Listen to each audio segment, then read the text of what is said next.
regenerates the last part of its body and becomes a new organism.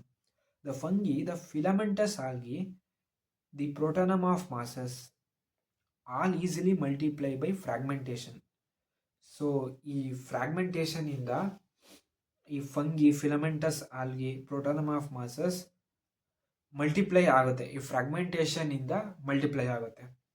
When it comes to unicellular organisms like bacteria, unicellular algae or amoeba, reproduction ಈ synonymous. ಸಿನಾನಿಯಮಸ್ ಅಂದರೆ ಸಮಾನಾರ್ಥಕ ಪದವಾಗಿ with growth. ಅಂದರೆ ಇಲ್ಲಿ ಏನು ಹೇಳ್ತಿದ್ದಾರೆ ಅಂದರೆ, multi cellular ಅಥವಾ big organisms ಅಲ್ಲಿ ನಾವು ರಿಪ್ರೊಡಕ್ಷನ್ನ ಪಕ್ಕಾ ಡಿಫೈನ್ ಮಾಡ್ಬೋದು. Whereas in the case of unicellular organisms ನಾವೇನು ಮಾಡ್ತೀವಿ, ಗ್ರೋತು ಮತ್ತು ರಿಪ್ರೊಡಕ್ಷನ್ನ ಸಿನಾನಿಯಮಸ್ ಆಗಿ ಯೂಸ್ ಮಾಡ್ತೀವಿ. ಎರಡು ಒಂದೇ ರೀತಿಯಾಗಿ ಯೂಸ್ ಮಾಡ್ತೀವಿ. ಒಂದು ಹಾಫ್ ಸ್ಪ್ರಿಂಗ್ನ ಪ್ರೊಡ್ಯೂಸ್ ಮಾಡಿದ್ರೆ ಅದನ್ನ ಗ್ರೋತು ಅಂತ ಹೇಳ್ತೀವಿ, ಮತ್ತು ಇನ್ನೊಂದ್ಸಲ ಅದನ್ನ ರಿಪ್ರೊಡಕ್ಷನ್ ಅಂತಾನು ಹೇಳ್ತೀವಿ. ಎಲ್ಲಿ? ಯುನಿಸೆಲ್ಯುಲರ್ ಆರ್ಗ್ಯಾನಿಸಮ್ಸ್ ಅಲ್ಲಿ.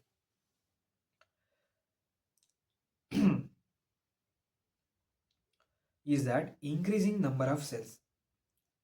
When it comes to unicellular organisms like bacteria, unicellular algae or amoeba, reproduction is synonymous with growth. Increasing number of cells. We have already defined growth as equivalent to increase in cell number or mass. ನಮಗೆ already ಗೊತ್ತು, growth ಅಂದರೆ increasing mass ಅಥವಾ increasing number, cell number are a mass. Hence we notice